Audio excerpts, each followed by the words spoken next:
Quiero llevarlo a la escritura. Encontré un pasaje de la Biblia que me llamó mucho la atención. Acompáñenme a Jueces, capítulo 5. Voy a leer el versículo 17 y 18 y luego voy a saltar al verso 21. Jueces, capítulo 5, es que comienza con la palabra Galaad. Jueces, capítulo 5, verso 17.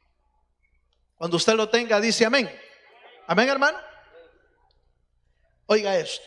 Verso 17 dice: Galaad se quedó al otro lado del Jordán, y Dan, porque se sostuvo junto a las naves, se mantuvo a ser a la ribera del mar y se quedó en sus puertos. El pueblo de Zabulón expuso su vida a la muerte, y Neftalí en las alturas del campo. Voy a saltar al verso 21. Los barrió el torrente de Cisón, el antiguo torrente, el torrente de Cisón. Marcha, oh alma mía, con poder. Entonces resonaron los cascos de los caballos por el galopar de sus valientes. Oiga este verso, verso 23. Maldecida Meroz, dijo el ángel de Jehová, maldecid severamente a sus moradores, porque no vinieron al socorro de Jehová, contra los fuertes. Dejémoslo ahí. Yo sugiero que deje usted marcada ahí su Biblia para que lo pueda leer en casa y pueda volver a este pasaje. Le voy a contar la historia, a tratar de ubicarlo en el tiempo y en el contexto bíblico. Esta es parte, el capítulo 5, es el canto de Débora. Cuando Débora y Barak ya ganaron la batalla contra Sísara y Jabín, contra el ejército sirio, ya habían ganado. Y Débora está celebrando con un canto. Señor, tú los barriste con el torrente de Cisón. Desde el cielo pelearon las estrellas y se unieron los ejércitos celestiales para pelear contra Sísara y Jabín. Zabulón y Neftalí se unieron a la batalla y expusieron su vida. Pero dice, pero Jehová, el verso 23, dijo: maldecida Meroz, dijo el ángel de Jehová, maldecid severamente a los moradores. Esta parte me llamó mucho la atención, porque fíjese que el canto de Débora, si le pudiéramos poner un título a este mensaje, yo le puse la maldición de Meroz. Ese es el título, la maldición de Meroz. En mi vida había visto este pasaje, hermano. En serio. Yo había visto cómo Débora canta y elogia a los valientes, los caudillos, los ancianos, los líderes, los nobles se unieron a la batalla y lograron vencer a Sísara y Jabín. Eso yo lo había visto, como el cielo se unió para pelear en medio de la batalla. Pero este pueblo llamado Meroz no lo había visto. ¿Y por qué lo maldicen? ¿Por qué fue maldecido este pueblo? Y entonces, al investigar un poco, me di cuenta que cuando Débora y Barak llaman al pueblo para que se unan a la batalla, Meroz era un pueblo que había hecho alianza con Israel. Y en ese pueblo habitaban inclusive miembros del pueblo israelita. Pero resulta que cuando fueron convocados a la guerra, Meroz hizo, dijo algún comentarista, hizo como el pez, nada. Aleluya. Y entonces, cuando la victoria ya se llevó a cabo, entonces resulta que Dios echa una maldición sobre ese pueblo. Y eso me llamó mucho la atención. Porque parece ser que el pueblo no había peleado con Israel, no había peleado contra Israel, ni siquiera había maldecido a Israel, pero no hizo nada. Y después me puse a investigar que cuando uno no hace nada, también lo alcanza la maldición a uno. Aleluya. Ya va a ver usted cómo se va a poner esto. Porque resulta que usted y yo somos parte del ejército de Dios, ¿o no, hermano? Somos parte del cuerpo de Cristo. Y en algún momento podríamos tener tres tipos de actitudes. La primera es, pues, ser parte del pueblo, pero irnos en pos del enemigo y hacer lo que el enemigo quiere. Otra actitud es como pararse en medio y decir, no, yo ni soy del enemigo, pero tampoco me meto tanto con Dios. Algo así como los de la iglesia de la Odisea, que no eran ni fríos ni calientes. ¿Eran cómo? Tibios. Y la Biblia dice que a los tibios los vomita Dios de su boca. Entonces el propósito de este mensaje es llevarnos a usted y a mí a tomar la actitud correcta. Si somos parte del cuerpo de Cristo, debemos estar del lado de Dios y del lado de su pueblo, como el ejército de Gedeón cuando iba a ir a la guerra. Y los que iban a la guerra con Gedeón gritaban: por la espada de Jehová y por la espada de su siervo Gedeón, como diciendo, en el nombre de Dios y en pro del pueblo del Señor, como dando a entender, no te puedes quedar en el centro. Necesitamos tomar partido, y el partido que debemos de tomar, no estoy hablando de política, el partido que debemos de tomar es el partido de Dios, porque Él nos escogió primero. ¿Cuántos dicen amén? Ahora, yo quiero llevarlo a algunos versículos y investigando un poco, hay por lo menos tres razones por las que uno no se mete bien con Dios. Aleluya.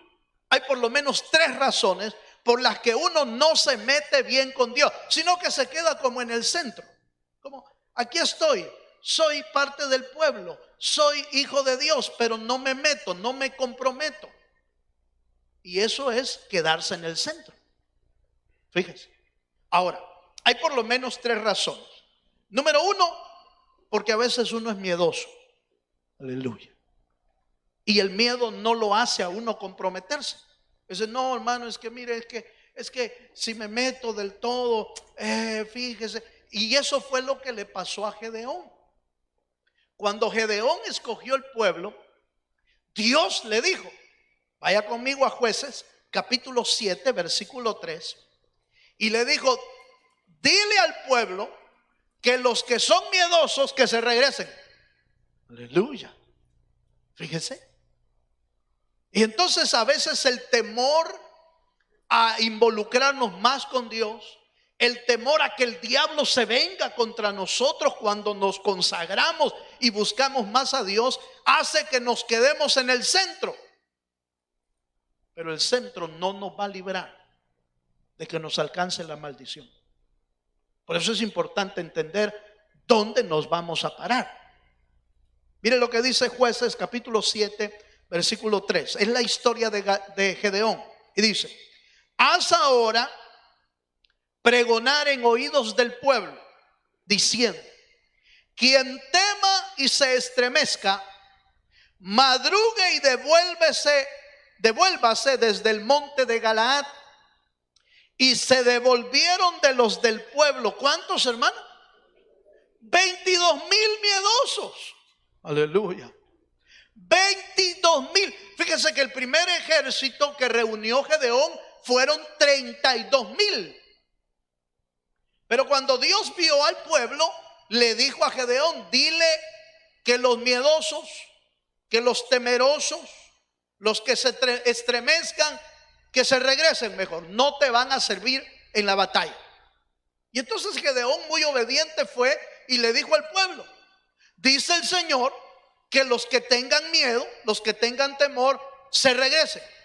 Yo me imagino, hermano, que de plano Gedeón ha de haber pensado: tal vez se van unos 500, se van a lo sumo. Porque cuando vio el ejército dijo: con este ejército voy a la guerra. Y cuando Dios le dijo esto, ha de haber pensado: unos 500, vaya, siendo pesimista, de haber dicho Gedeón, unos 1,000, con 1,000 que se vayan, pero me quedan 31,000. Pero no, se fueron 22,000 personas y le quedaron solo 10,000. El temor a comprometerse, el temor a consagrarse, el temor a santificarse, el temor a pelear batallas con el diablo, el temor a que cuando uno se mete más con Dios, yo sé que usted lo habrá dicho o lo habrá oído en algún momento: cuando uno se mete más con Dios, como que el diablo se enoja más. ¿Ha oído usted esa expresión? Mira, hermano, es que ahora que yo me estoy consagrando, ahora que me estoy metiendo más con Dios, ahora que estoy tratando de buscar a Dios, mire, hermano, el diablo se vino y entonces lo logra detener a uno y hermano, le mete miedo. Dice: no, mejor no me consagro tanto, mejor no busco mucho a Dios. Lo logra, hermano, le logra meter miedo. Y por eso mucha gente no se compromete bien con Dios. A otros no se comprometen bien con Dios porque sienten que van a dejar las cosas del mundo, las cosas de afuera. Y entonces tienen miedo a dejar eso y dicen: no, es que yo quiero seguir un rato allá todavía, es que no he gozado bien la vida. Aleluya. Y por eso no se compromete uno. Pero Dios quiere que tomemos una posición en realidad. Usted va a ver que la Biblia nos lleva, nos empuja, nos invita a que usted y yo tomemos una actitud delante de Dios. Una actitud de búsqueda, una actitud de consagración, una actitud de una mejor relación con Dios. Pero bueno, la segunda que le dije es falta de compromiso, miedo, indiferencia. ¿Sabe que mucho pueblo de Dios se vuelve indiferente a las cosas del Señor? Eso es muy común hoy en día. Ha sido común toda la vida. Pero fíjese que si usted ve conmigo en Lucas capítulo 14, verso 18 al 20, va a encontrar que el Señor los invitó, por ejemplo, a que estuvieran en su fiesta, en la fiesta de Dios. Pero resulta que todos empezaron a poner excusas. Y eso es indiferencia. Eso es indiferencia. Mire lo que dice Lucas capítulo 14, verso 18 al versículo 20. Ahí estamos, hermano. Y todas a una comenzaron a excusarse, dice. El primero dijo: he comprado una hacienda y necesito ir a verla. Te ruego que me excuses. Otro dijo: he comprado 5 yuntas de bueyes y voy a probarlos. Te ruego que me excuses. Otro dijo: acabo de casarme y por tanto no puedo ir. 3 excusas a la invitación del Señor. El Señor iba a hacer una gran fiesta, una gran cena, y estaba invitando a los suyos, a los santos, a los que quieren compartir con Él. Pero a veces nuestra vida está tan ocupada en otras cosas que se nos olvida tomar nuestra verdadera posición. La posición de que tú y yo hemos sido llamados para estar con el Señor siempre. ¿Cuántos dicen amén? Hemos sido llamados para caminar en sus sendas, en sus caminos, para celebrar sus fiestas, las fiestas de Dios. Las fiestas del Señor tienen que ver con adorarle y exaltarle a Él. Pero a veces no tenemos tiempo para celebrarle fiesta al Señor. No tengo tiempo, hermano, para ir al culto. No tengo tiempo para servirle. No tengo tiempo para buscarle, porque estamos muy ocupados. La indiferencia nos hace tomar una posición que no es la correcta. La indiferencia nos hace ponernos en no comprometernos, en no meternos más con el Señor. Dice, hermano, pero no estoy. Mire lo que le voy a decir, y tómelo muy en cuenta por el pueblo que acabamos de ver de Meroz. Muchas veces nuestros argumentos es, pero no ando pecando, ¿sí? Pero no ando haciendo nada malo. No ando haciendo, sí, pero no te metes con Dios. Y eso es suficiente para ser alcanzado por el enemigo o por la maldición. Es suficiente. No, pero yo no ando haciendo, mire, hermano, aquí ando, mire, paseando, pero no ando haciendo nada malo. Bueno, pero no te metes con Dios, pero no te comprometes con Dios, pero no le sirves a Dios, pero no te consagras para Dios, y eso es suficiente. No dice la Escritura que al que sabe hacer lo bueno y no lo hace, ¿qué le es, hermano? Le es pecado. Entonces, no pecar así en obra o físicamente no nos excluye de que nos alcance el juicio de Dios si realmente no nos metemos con Él. Mire qué más. Vaya conmigo a Lucas capítulo 10, verso 31. Ya le voy a explicar. Estoy tratando de explicarle en la Biblia cómo se ve una persona que no se mete con Dios. Cómo se ve. Pero después quiero mostrarle el por qué Dios castiga. Aunque usted y yo digamos no he pecado, pero ¿por qué la Biblia castiga? ¿Por qué la palabra de Dios castiga? Lucas capítulo 10, verso 31 y 32. El ejemplo más claro de indiferencia es este. Mire lo que dice. 10, verso 31. Aconteció que descendió un sacerdote por aquel camino y viéndole pasó de largo. Asimismo un levita, llegando cerca de aquel lugar y viéndole, ¿qué dice, hermano? Pasó de largo.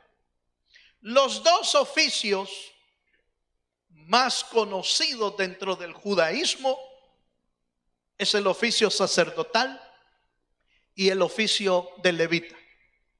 Los dos oficios tenían que ver con las cosas sagradas de Dios.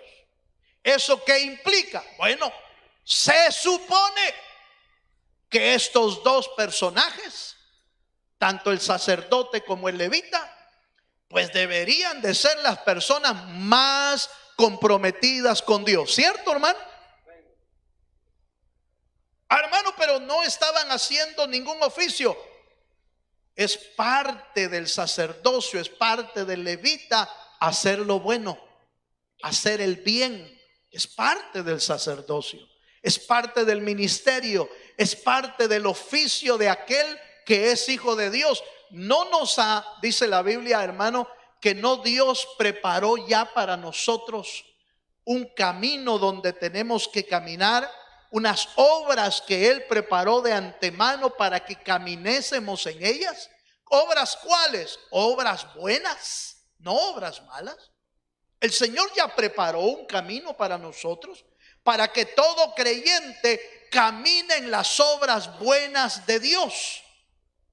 ¿No dice la Escritura que la palabra del Señor es útil para redarguir, para exhortar, para esto, para lo otro. Y dice, para preparar a todo hombre, para preparar a toda persona, para toda buena obra, dice la Escritura. En otras palabras, los hijos de Dios deberíamos de caminar en buenas obras. ¿Está de acuerdo, hermano? Así deberíamos de caminar, en buenas obras, en hacer el bien. Se supone que el levita y el sacerdote deberían de ser los más comprometidos en hacer el bien. Pero ¿cómo los vemos aquí? ¿Cómo los vemos aquí? Viendo al que está medio muerto ahí, ignorándolo, haciéndose a un lado, siendo indiferente, dejando pasar al mal herido, cuando deberían de estar haciendo el bien. Usted y yo no hemos sido llamados para hacer el mal, hemos sido llamados para hacer el bien. Hemos sido llamados para tener una buena relación con Dios. No hemos sido llamados para tener una vida indiferente a las cosas de Dios. Note, por favor, quiero llevarlo a un texto más, a Jeremías capítulo 48, versículo 10. ¿Por qué Dios castigó a Meroz si no habían hecho nada?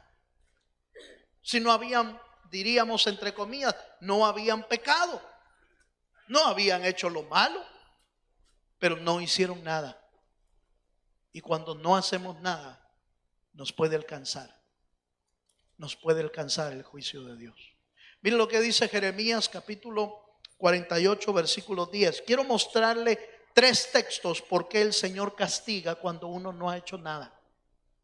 Dice la Escritura en Jeremías capítulo 48, verso 10. ¿Lo tiene, hermano? Maldito, oiga esta palabra, hermano, esta palabra es terrible. Maldito el que hiciere indolentemente la obra de Jehová, y maldito el que detuviere de la sangre su espada. ¿Qué quiere decir? Voy a comenzar por lo segundo, antes de lo primero. Lo segundo dice, maldito el que detuviere de la sangre su espada. Se está refiriendo al pueblo cuando va a la guerra. Cuando el pueblo de Dios iba a la guerra, se suponía que todo el pueblo llamado a ir a la batalla debía ir a la batalla. ¿Por qué? Porque la batalla era de Dios, porque la batalla era de conquista, porque la batalla era de defensa contra el enemigo que venía. Y todo el pueblo de Israel que era llamado a la guerra debía pelear la batalla, debía de meterse. Fíjese que es algo interesante ver allá en Israel, ver el ejército con que cuenta. Entre los que andan ahí en las calles cuidando, muchos de ellos son unos jovencitos, hermano, jovencitos y jovencitas también, de una edad corta, pero andan bien armados. Porque en Israel todos, absolutamente todos, están obligados a prestar servicio militar. ¿Por qué? Porque deben defender a su tierra, deben defender su pueblo. Usted sabe que Israel, hermano, está rodeado por muchos enemigos físicos en la tierra, está rodeado, y en cualquier momento Israel puede ser atacado. Entonces ellos están preparados para defender su patria, su tierra, en cualquier momento. Y todos, sin excepción, tienen que pasar por el servicio militar. Eso es lo que quiere decir eso. Nadie puede rehusar defender su patria. Nadie puede rehusar ir a la guerra. Nadie puede rehusar ir a la batalla cuando se solicita en el pueblo de Israel. ¿Sí me estoy dando a entender? Ahora, nosotros nos damos el lujo, hermano. Dice, no, hoy no quiero ir al culto. Aleluya. hoy no quiero ir a la batalla. Hoy no quiero, porque como que somos ejército, pero cuando queremos peleamos y cuando queremos no peleamos. Y no estoy hablando de los hermanos, con los hermanos no peleé. Estoy hablando de las batallas espirituales. La obra de Dios tiene muchas áreas en las que se necesita que los llamados de Dios estemos involucrados en diferentes cosas. La palabra indolente, voy al principio. Maldito, dice, el que hiciere indolentemente la obra del Señor. ¿Sabe qué quiere decir indolente? Quiere decir una persona que tiene pereza. Aleluya. Una persona que tiene pereza y falta de voluntad para hacer una cosa. Ese es un indolente. Ahora, yo me asusté con esta palabra porque dice maldito. Entonces, con razón Dios le castigó a aquellos. Cuando los llamaron a ser parte del ejército, ellos se quedaron, que les vaya bien. Vayan ustedes a pelear por nosotros, pero nosotros no. Ese es un indolente. Cuando no hacemos las cosas voluntariamente delante de Dios. Por ejemplo, mire hermano, el Señor nos pide un montón de cosas a nivel voluntario.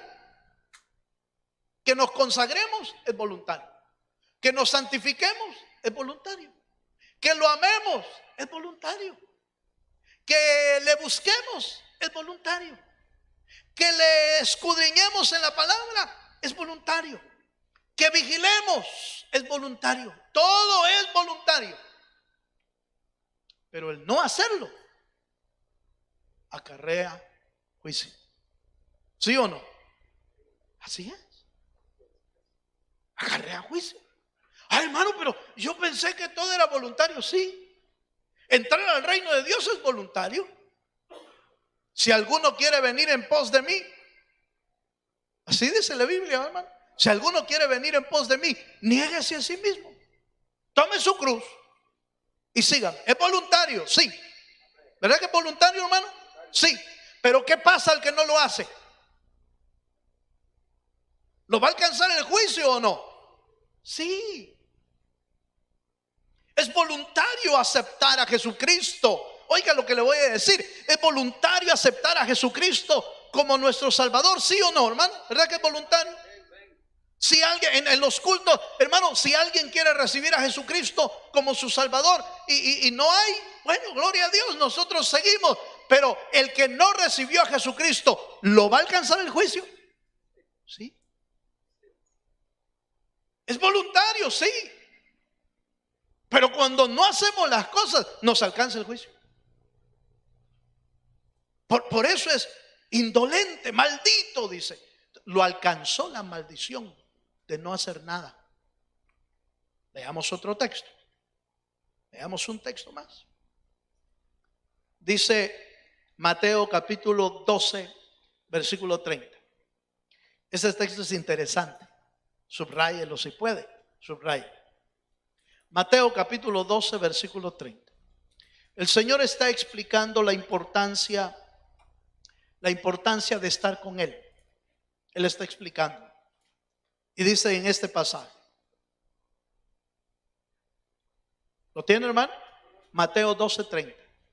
El que no es conmigo, ¿qué dice? Contra mí es. Oiga la posición, a dónde lo pasaron a uno. El que no es conmigo, contra mí es. Y el que conmigo no recoge, desparrama. Este texto es interesante. Porque dice, si no estoy con él, entonces estoy contra él. Mire, no se puede quedar uno en el centro. No se puede. O está uno de un lado, o está uno del otro lado. O está con el enemigo, o está con Dios. No, pero yo aquí en el centro, aquí. No se puede. Porque el que no está con él, contra él es. Entonces, cuando uno se queda en el centro, lo vuelve, hermano, se vuelve uno el enemigo con Dios. Mire,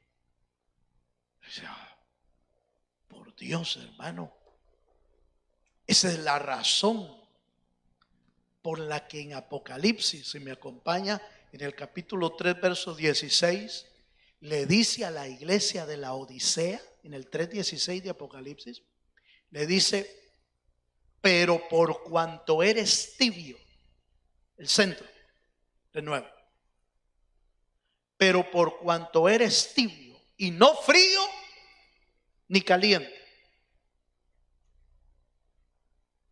te vomitaré de mi boca. ¿Se puede quedar uno en el centro, hermano? No se puede. No se puede quedar uno en el centro. Porque quedarse en el centro es volverse enemigo de Dios.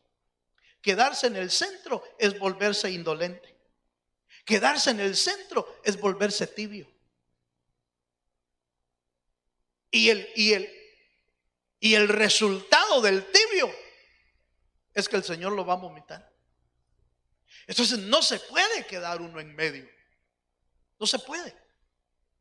Porque si se queda en medio, entonces lo toman como que no es parte del pueblo. Yo me asusté con esto, pero lo voy a sacar del susto. Aleluya. Voy a tratar de sacarlo del susto. Primera de Corintios capítulo 12, versículo 12. ¿Por qué Dios quiere que estemos adentro y no en medio ni afuera, sino que estemos adentro? Primera de Corintios 12, 12 dice: porque así como el cuerpo es uno, oiga esto, uno no puede estar separado del cuerpo. Dice: porque así como el cuerpo es uno y tiene muchos miembros, pero todos los miembros del cuerpo, siendo muchos, son un solo cuerpo. Este parece trabalengua, ¿va? Así también Cristo. Lo que da a entender aquí es: ¿por qué necesitamos estar adentro? ¿Por qué? ¿Por qué necesitamos estar adentro y no afuera ni en medio? Porque para recibir la bendición del cuerpo, para recibir la bendición de Dios, tenemos que estar pegados al cuerpo. Y hay dos cosas aquí importantes: pegados al cuerpo y haciendo la función que nos toca como miembros del cuerpo. Porque el cuerpo tiene muchos miembros: tiene ojos, tiene nariz, tiene boca, tiene lengua, tiene manos, tiene pies, tiene ¿qué más, hermano? Tiene de todo. Pero todos los miembros que están pegados al cuerpo tienen una función. Todos. No hay parte de su cuerpo o de mi cuerpo que no tengan una función. ¿Cierto o no, hermano? Aparte del apéndice. Aleluya.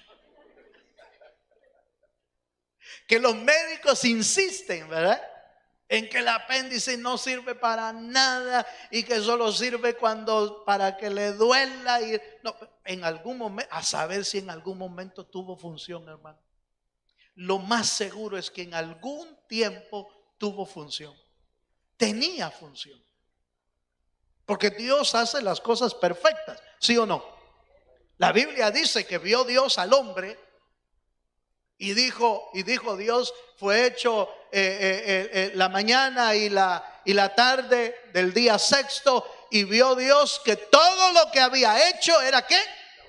Era bueno, era perfecto. Dios no nos puso algo extra que no sirva. Todo funciona en el cuerpo. Entonces hay dos características aquí: está pegado, número uno, y dos, tiene una función. Y cada función beneficia al cuerpo.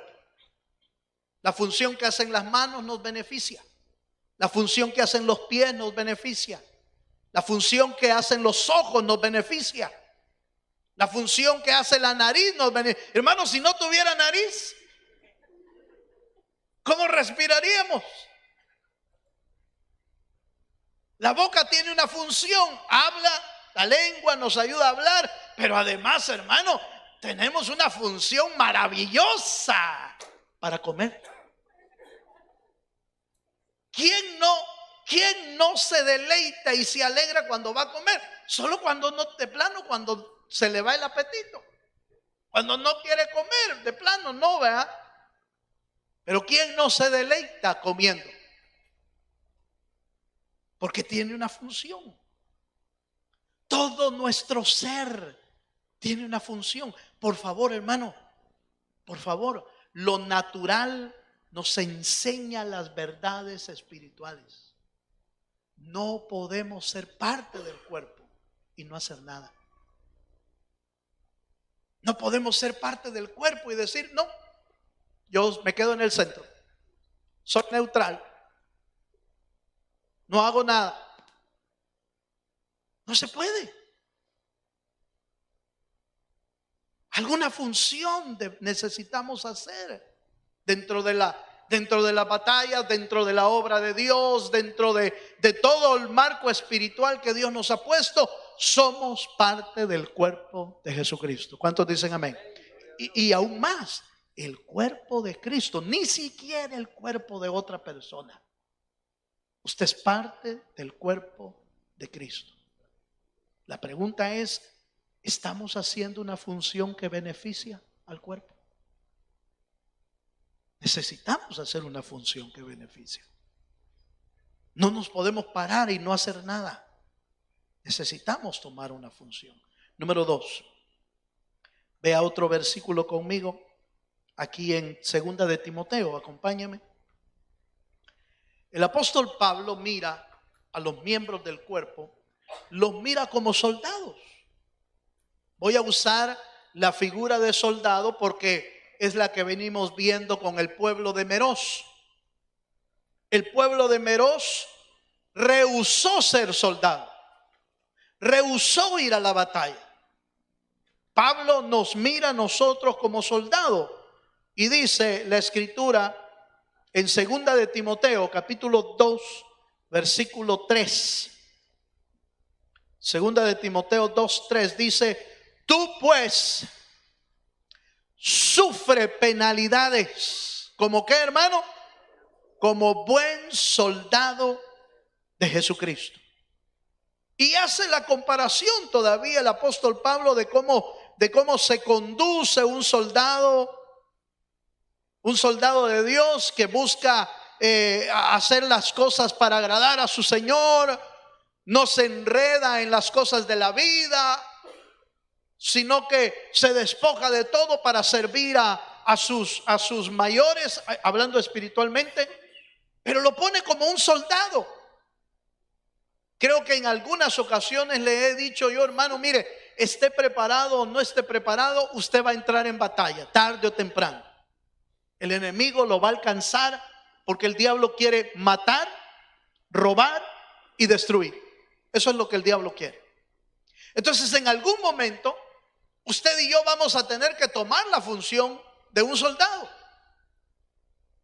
De un soldado que está preparado para la batalla, de un soldado que está listo para guerrear, de un soldado hermano, así como Nehemías, peleando por su casa, por su familia, por el pueblo del Señor, pero un soldado. Entonces cada uno de nosotros hemos sido llamados a ser parte del ejército de Dios. Hermano, cuando usted y yo seamos llamados a ser parte del ejército de Dios, hermano, no haga como los de Meroz.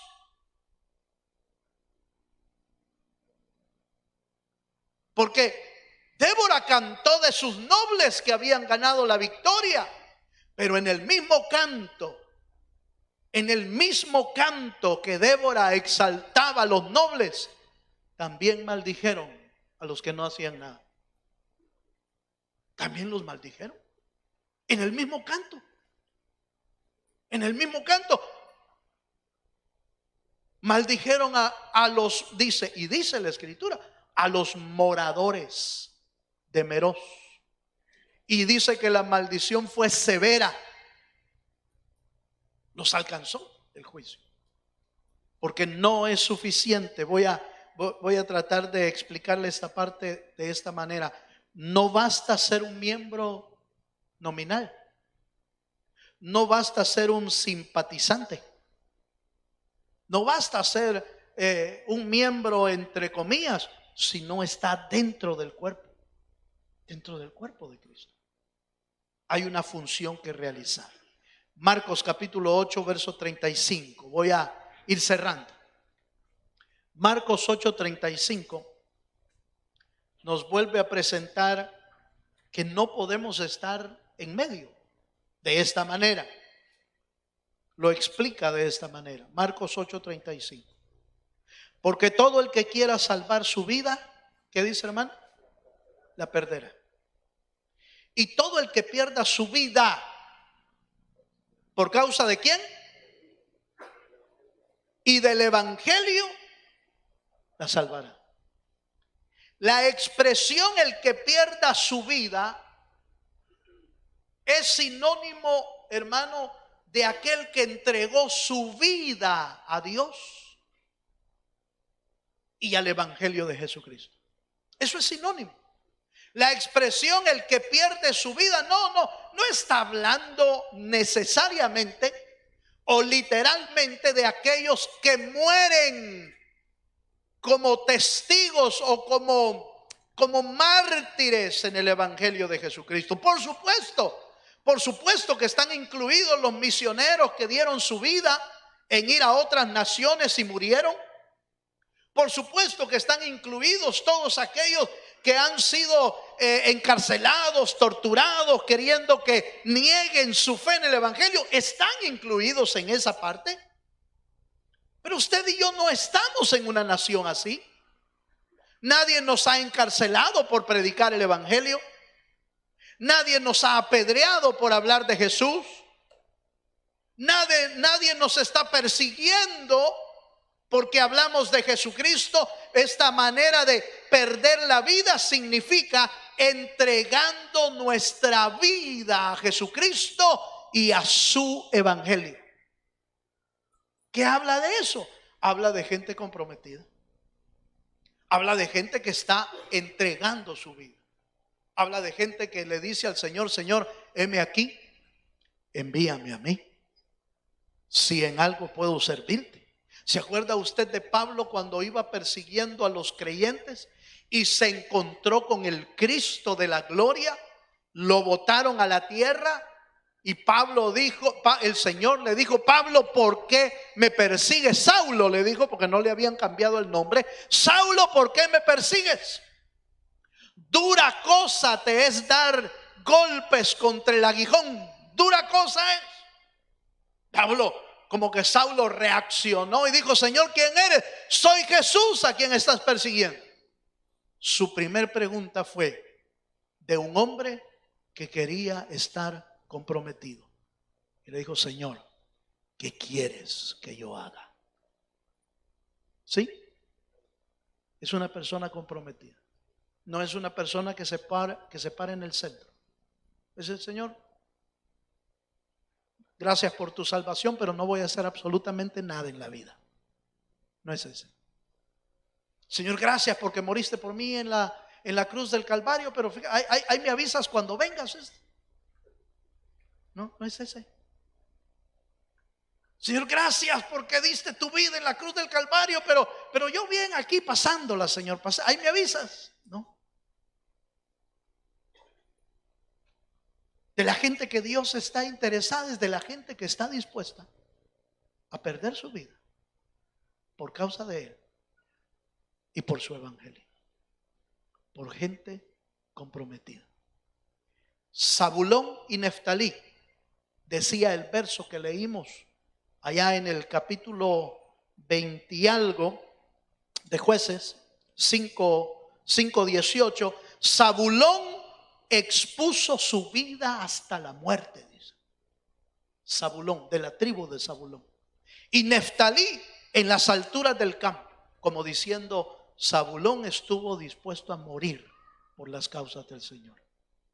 Usted ve el ejemplo de todos los hombres y mujeres que estaban dispuestos a buscar a Dios, y todos, no hay ni uno solo que no estuvo dispuesto a morir por las cosas del Señor.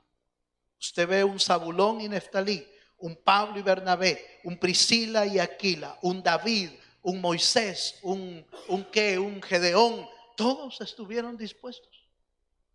Una Rahab, su vida en la muralla de Jericó, dispuesta a cubrir a los espías. Pero si la encontraban que ella había guardado a los espías, era la muerte segura. Estaban dispuestos. Hermano, nosotros no nos podemos quedar en el centro. O somos fríos o somos calientes. Pero no te pares en el centro. Creyendo que no te va a alcanzar el juicio. Te va a alcanzar. Porque no pueden haber tibios en las cosas de Dios. No pueden haber tibios. No puede haber gente, Señor, aquí estoy, ahí me avisas cuando me vengas a traer. Usted ve la Biblia, ¿qué es lo que dice? Para que la gente esté preparada, velemos, oremos, vigilemos, sirvamos al Señor, estemos preparados para la venida del Señor. ¿Qué implica eso? Estar metidos con las cosas del Señor. ¿Cuántos dicen amén? Yo termino haciéndole una pregunta. ¿Dónde se va a parar usted? ¿Afuera? ¿En el centro? ¿O de una vez, hermano, se va a meter con Dios como debe? No parándonos en el centro, sino diciéndole al Señor, Señor, yo voy a buscar tu rostro con todo mi corazón. ¿Quiere ponerse de pie conmigo? En el nombre de Jesús. Por supuesto, cada uno toma decisiones propias. No espere la decisión de otro por usted. No, es cada uno. Porque nuestra salvación es personal. Nuestra salvación no depende de nadie más. Solo depende de ti y de Dios. De nadie más. Cierra tus ojos un momento.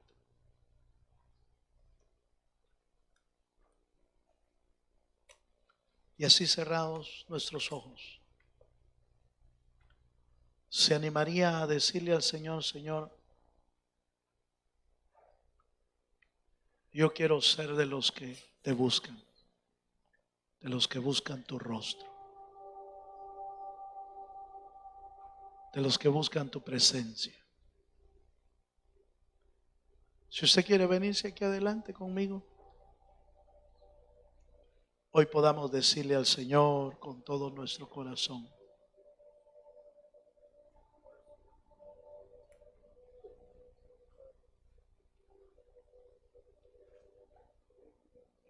el llamado de Dios es para todos. El llamado de Dios es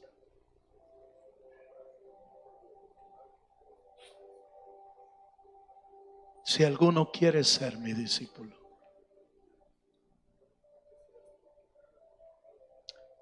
niéguese a sí mismo.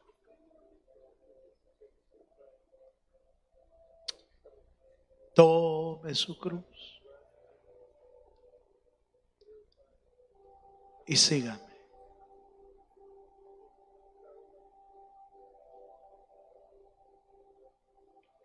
Los que queremos seguir al Señor,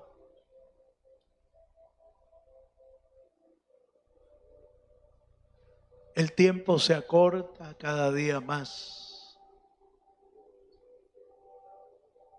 Su venida se acerca día con día.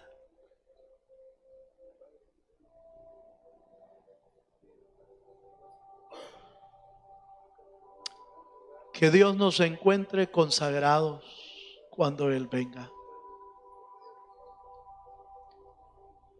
Que Dios nos encuentre preparados como la Escritura lo dice.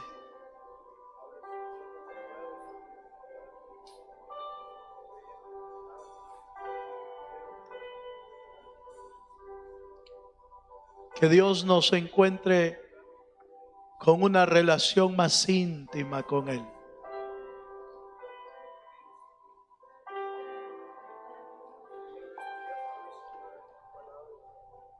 No siendo indiferentes, no caminando con Él de lejos, no caminando con Él sin compromisos,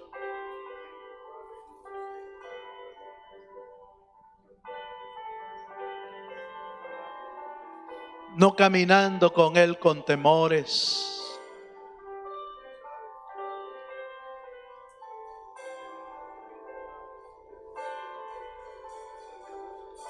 sino caminando con Él como Él desea que caminemos.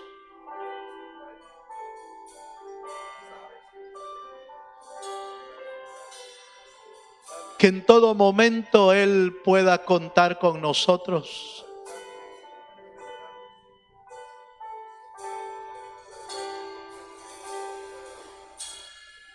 Que en todo momento Él pueda contar con nuestro corazón dispuesto, abierto a Él.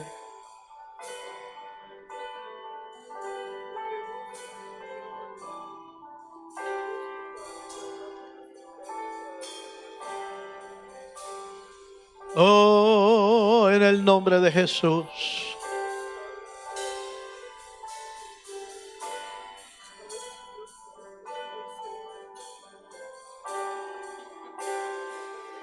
Dios, ayúdanos a consagrarnos mejor. Ayúdanos a santificarnos mejor.